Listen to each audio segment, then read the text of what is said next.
Cheers, guys. Epix 911, welcome to Game. You guys know what day it is. I don't need to tell you. You know it's Gaming Friday. And you know the arcade's getting rocked tonight. I thought he'd actually stopped, but I'm not going to cut. I was like, is he going to say something? But anyways, guys, Gaming Friday indeed. March 10th, 2017. Let's start with we won't start with the question. We're going to start really quick with the forums. I've had a few people ask, or the lack thereof, Exidy? Yeah, I feel bad. Yeah, realistically, I probably announced it at a time when the worst time of the year for me with work and school, it just didn't make sense. End result, I haven't even logged on to it for weeks, which is not right. Now, I'm not going to kill it. I definitely want to resurrect it at a later date. I've got some news that I'll share with you guys when the time is right. That's going to allow that to be easier to manage, all right? So if you're curious about that, that's the deal. It's still going to be used, but it's going to be a few weeks. The question that I have is regarding doing interviews on this channel. It's one of the things, there's a YouTuber that I watch, his name's Matt Barton, and he does a lot of retro gaming interviews. And I really like the format, and they're all Skype-based, so remote. You don't have to travel, don't have to meet up with people other than online. What would be your guys' opinion? And I know you guys aren't shy about sharing it with me doing interviews. That might be once every couple of weeks, once a month. Wouldn't be that frequent. Something that would be interesting or not at all. And I would basically limit it to people in the VR industry, essentially. Okay? All right. The first game I want to talk about is a game called Crowe, the Drowned Armory. And it is a really nice looking blend of fantasy and science fiction, slated for release in spring. They haven't talked about price or the exact date, but take a look. I've got a screenshot up here probably, but check out the actual gameplay. Looks really good. And what I usually say, if the gameplay, when you're actually playing it, matches up with the visuals, it should make for a really good game. And hopefully that is the case here. They haven't even announced the platforms either. So all of that's up in the air. All right. Company called Prologue Immersive has introduced what they're calling Spatialand VR interface. If you remember, there's two movies that kind of gave them the inspiration. The first one, of course, is Minority Report from 2002. There's that scene where Agent John Anderton, Tom Cruise, has those gloves on and he does the user interface in the room with stuff floating. And then, of course, Iron Man, and by virtue of that, in the Avengers, Tony Stark is doing the same thing, that kind of generated, which would work really good for augmented reality and would look really good for virtual reality. So that's what these guys have essentially done, using that as inspiration. There's still early days in this. Check out the link. You can see kind of where it's at now. Definitely curious about how it's going to look. That would be something really cool. I haven't found anything that's been impressive. I know there's programs out there in VR to manipulate your desktop to the point where I've replaced taking off the HMD and using it. It just hasn't been that good. Maybe this changes that. Next story, Facebook. Again, taking a much more prominent role in their relationship with Oculus, which started off pretty much completely hands-off. And the last few weeks, and we talked about that 3 nights ago, more and more involved. Here's another instance of that. They are launching, or have launched, live streaming from Gear VR. So Facebook live streaming of whatever you happen to be doing in Gear VR. It can be a game, it can be an experience. You can stream that to your Facebook account. That was brought in the latest Oculus update. Currently, just Samsung Gear VR. And their actual statement on that is, today we're beginning to roll out Facebook live streaming direct from Gear VR. Whether you want to share the suspense of face your fears or show off your sorcery skills and wands, You can take your friends along for the ride. Just select live stream to Facebook buttons from the universal menu when in VR, and you instantly start to all of the friends on your Facebook. Now, how it does that, does it spam them? Having a chance to look and check that out, because there's nothing more annoying in Facebook than hearing when somebody's playing Candy Crush. Just absolutely drives me to distraction. All right. Experiments in social VR with developers from Google's Daydream Labs. So there's two developers specifically. First one is Stephen Walker. The second one, Luca Prasso, both of Google. They've been working on various experiments that help aspects of social VR.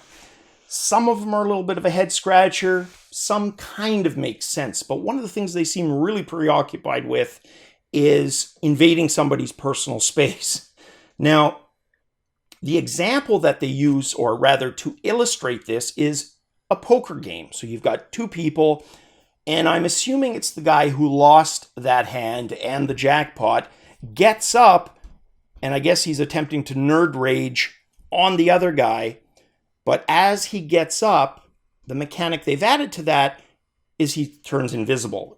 In essence, nobody sees him, and there's nothing gained by walking to the other person. How important is that? Does it matter if somebody's visually in your face? To me, I would just think, you know what, if you lose, do whatever the hell you want, buddy, but have the game reset when the game commences. It's not like they can do really lewd stuff. There's limited animation. It's just hands, but that's just my opinion. Next, the VR accessory known as the Striker VR rifle has a new model. They've prototyped this already, and they're showing off that prototype. They say it's going to be sleeker, stronger, and available soon for arcades. Now, the Upload VR reviewer for this mentioned that there were 3 modes. So he was playing a game with balloons to, popping balloons. Notice 3 modes. The first, a basic semi-automatic rifle burst. The second, a grenade launcher. And the third, a Gear of War style chainsaw blade. And each of those was given its own haptic identity. So different ways to kind of feel that. For example, the grenade kicks back the hardest. The chainsaw rumbles consistently, that type of deal to create that effect. The new model's also going to have a battery in the back to balance the weight better, and as a result of that, they're able to put a more powerful haptic motor on board. So the net effect of that, with the bigger battery, yes, it's going to be weighted better, but ultimately not really going to contribute to a longer lifetime because of those additional enhancements. All right, this next device, a 360-degree camera, the Vuze, V-U-Z or Z, depending on where you are, E, making 360-degree affordable. We talked about this camera. Well, they finally have a launch announcement and a price. It's going to be priced at $799 US. And trying to remember who it was, I think it may have been Craig, one of the viewers on the channel, indicating, and he was right in this, that lenses are the most important aspect. So on the surface, they could look similar, the Gear 360 with another camera that has the exact facing measurements. But if it's an inferior lens, ultimately your quality's not going to be as good. That's going to figure into the price as well. So this is another entry-level, below $1,000 option, but their claim is that the effects, the 360 that you film with this, puts it in the mid-class range, which is your thousands of dollars.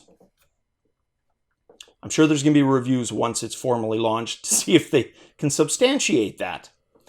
Now, this next story, very interesting from a data gathering point of view. And reading through the article, the privacy issue with this, that is something for people who aren't from Canada may not know, but we have a lot of privacy legislation. For example, it's illegal to spam somebody in Canada. Just send them a sale, something for sale email.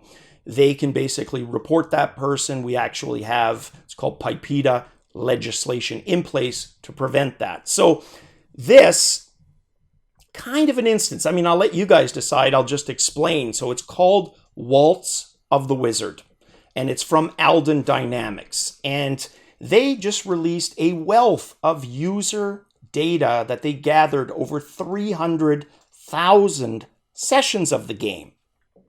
They launched this in May 2016, so just after launch of the Rift and the Vive, and we're able to get all kinds of insights from this. Now, the main tool to gather the data is actually a second piece of software that they embedded in Waltz of the Wizard, and it's called Ghostline. It's the one responsible for all the data mining. So it's a large-scale analytics and visualization tool. It's been in development since January of 2015, so almost the 18 months prior, and was developed with the insights gained from similar programs that they had used in the past. So what they were able to gather with this data, and there's a lot more detail, there's a Polygon article that deals with this, is what they mined specifically. So for example, there are two modes in Waltz. One is a stand user mode, another is a room scale mode, and they found 80% of players were using the room scale space. Playtime in room scale resulted in session lengths 19% longer and lifetime averages 72% longer. They attribute that to the game just being more engaging in room scale. The second piece of data was they were able to break down the room scale size based on the geographical demographics of where somebody lives. Of course, the USA and Canada are known for lots of land and bigger living space than a place like the Netherlands or Japan, for example, even China. And they found there was a correlation there. So the less space on average, the smaller the space actually used in VR. And then the last piece of data had to do with interaction and movement. So within each scene of the game, there's data displayed, and what they were able to do is there's two actual portions in the game. One is the hallway, which presents a sudden change of atmosphere. It's designed to induce a flight or fight response.